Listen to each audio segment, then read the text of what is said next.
seek knowledge in Islam is a sacred duty. It is obligatory on every Muslim, man or woman.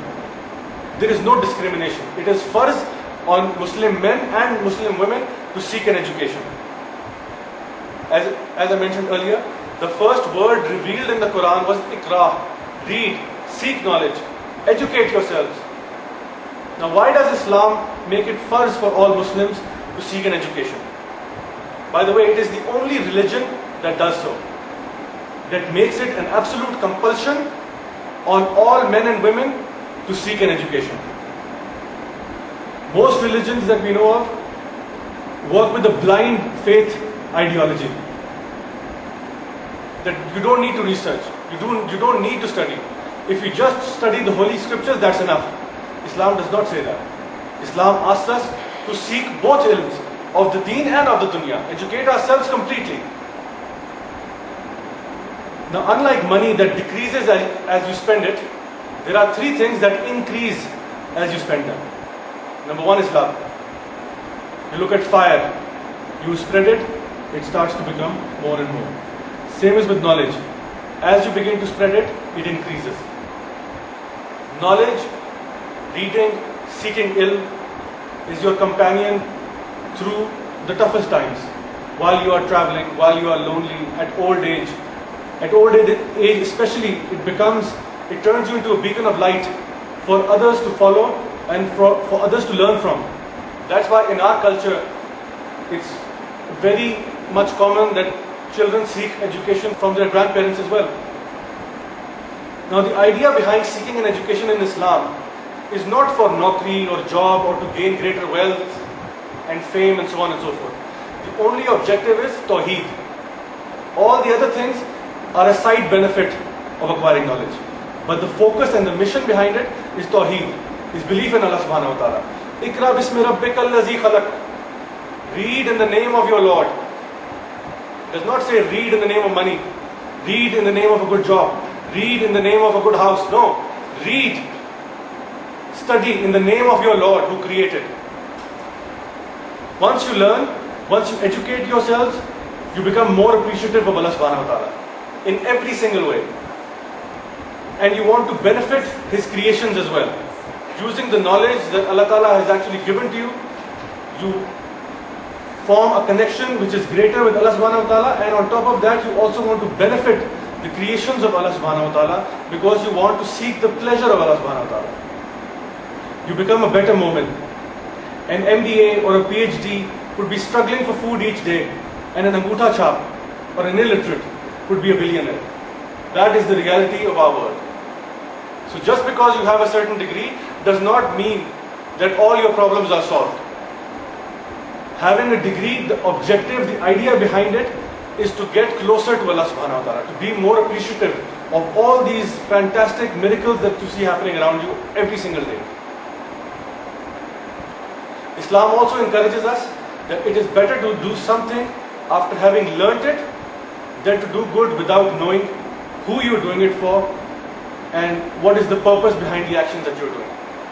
So every single thing that you do, the intentions behind it are very important.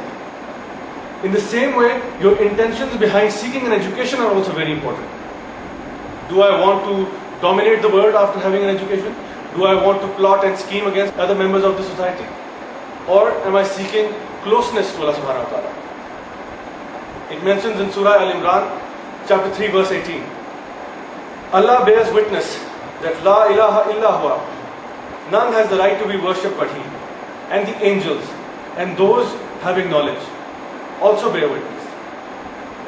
He is always maintaining His creation in justice. La ilaha illa huwa, none has the right to be worshipped but He, the Almighty, the All-Wise. Now the beauty of this verse is, it gives you the importance of a learned man. Quran mentions that Allah bears witness, then the angels bear witness, and then who bears witness? The person with knowledge, the person with understanding, then he bears witness. Look at the importance that the Quran lays on a person who has knowledge. An unlearned man knows and worships one God too. It happens sometimes, but what he is doing blindly. or on hearsay. But a learned man worships with full devotion because he knows of Allah's great works all around him. The biggest misconception nowadays that we have is that we can divide ilm into two separate portions or two separate categories. One is, let's suppose, science or the knowledge of this world, and the other is Islamic studies. So we by default think that ilm, knowledge, can be split up into two categories, which is science and we call it Islamic studies. Science is very important, very critical. My son, my daughter should excel in it.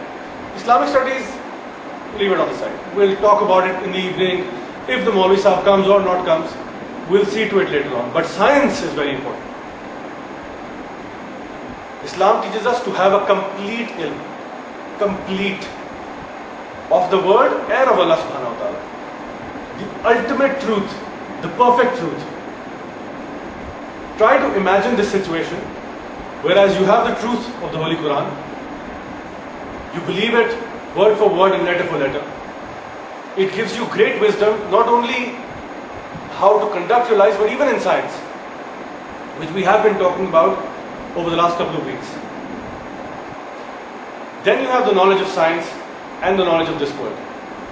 The knowledge of this world on its own means nothing without this book. And if you need to understand and appreciate this book, you need to have knowledge of the world as well. So the idea is to get a perfect ilm. There is only one truth. There is only one truth in this world. Everything else is opinions, people's own comments. But the truth is one. And the idea for every Muslim is to find out that truth. Find out what that truth is. And then spread it. Now these two ilms should be joined as one. A person shouldn't have to make a choice whether he wants to be a man of science or a man of religion. He should be a man of both. Merge the two ilms together and get the maximum benefit out of it. Now, as we discussed previously about science in Islam, there are over 1,000 verses in the Holy Quran which talk about the subject of science. And as I said, the scientific knowledge is completed only by Quranic knowledge. Without it, science is incomplete. Science nowadays has many theories that will always remain theories unless they consult the Holy Quran. Because there is no actual way of verifying whether or not that theory is true or false. But they know it's a theory and it's the most probable theory. But the Quran can give you that foundation to prove that that theory is absolutely right. For example, the Big Bang Theory, the concept of expanding universe, the Big Crunch, the human soul, life after death, heaven and hell, angels and jinn. These are all theories. The Quran speaks about them as an absolute fact. The Quran is confident and speaks about these things as an absolute fact, no doubt about it. It is one of the pillars of our belief that we believe in the hereafter, in angels, in the Ruh. So without this knowledge, science will never be complete. No person will actually come back after being dead and show that yes, I had a soul, and yes, I went to heaven or hell, or I went to an alam-e-barzakh. No, he will not do that. So it is important for science to also consult the Holy Quran so that it can become complete. Otherwise, there will always and always be question marks at the end of science as well. Quranic knowledge, in the same way, is appreciated much more and admired greatly with scientific knowledge. A person who has scientific knowledge, who has knowledge of this world, can appreciate all the beautiful things around him in a much greater way than an ordinary person who has no knowledge of the world. For an ordinary person, he believes that there is one God, and that's where it pretty much ends. There are no evidences or proofs or fascinating little things that he sees. But a knowledgeable person, when he looks at every minute things from plants to animals to bees to ants to the sky to the solar system to stars, planets, galaxies, what does he see? The work of Allah subhanahu wa ta'ala.